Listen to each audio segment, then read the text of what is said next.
Now, when it comes You want to know what the book is about? I want to know what the book's about.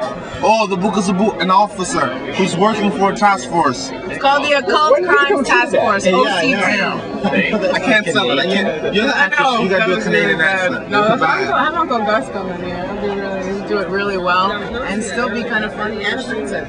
And offensive. All right. So tell me, when you're doing dialogue, when you're writing the dialogue interactions between characters, where are you drawing inspiration from? So the book is dealing with the occult, so it's got a sort of Law and Order meets CSI vibe going on. Well, Tony helps, and I would say like a lot of times like people don't think about it, but this is where an artist helps out because I can visualize one thing in my head, but what I visualize and what Tony draws may not always be the same. So one of the great things is that Tony has such a strong art style, and he pulls from a lot of movies, like, you know, the style and the tone of the book. He used like Seven, he used like Silence of the Lambs and that aesthetic. And after seeing those things, it kind of helps with the tone of the dialogue, you know? I would say right now... really seated in New York, which is this is where it is. The Occult Crimes Task Force exists only in New York.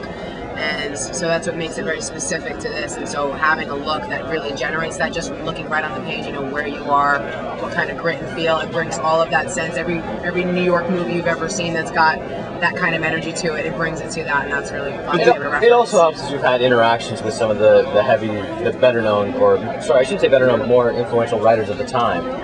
Smith, Stone, all of that jazz. So that you find that helps interacting in the plot and scripting? Absolutely. I mean, you know, well, New York City is a great place to have to pretty much put anything, except for maybe a suburban story. But even then, you can throw that in there and just be like, hey, I'm from the suburbs, I don't know where I'm at. I'm in big old city, New York. But yeah, I mean, it's you know, I've worked with a lot of really great people, Spike Lee, and several times, and who continue to see New York and its transitions as it keeps evolving, and to be able to find material off of it, to play off of it, and learn lessons from.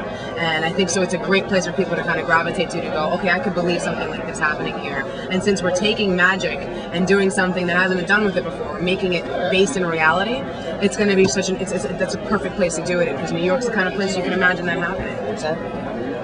Now, tell me, with your art, where are you drawing inspiration from besides the obvious sort of... What the look of the book is very sort of pretty Seven, Silence of the Lambs. Right. Where are you situated in New York? No, I'm in Atlanta. Made a few trips up, do a lot of photo references, that sort of stuff. Drawing references, I mean, there's certain comic creators that I've worked with that have influenced me.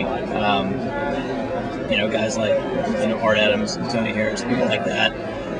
But I guess a lot more of the inspiration that I have when it comes to the look of it is more films, you know, like he was saying, Seven or Silence of the Lambs, that kind of thing. Just something that's gritty and dark and you know, limited color palettes and that sort of thing. So for me, it's more film than comics.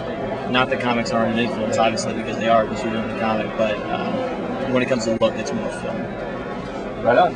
Which is kind of fun also, you know, this is the first time, you know, kind of, I think for an actor really to kind of go in and create, be part of a comic book, you know, kind of, normally it goes, the comic book happens, you get the fans behind it, then you try to make a movie off of it. And to go in the opposite direction first, and we want to create, we have ideas for it to be a multimedia product. So that's exactly what David and Tony, how they created the look of it. Everything is very much with that in mind, which is what also makes it stand out from a lot of other projects, rather than just looking at it and going, oh, that could be something that could be translated. It's specifically made for that reason.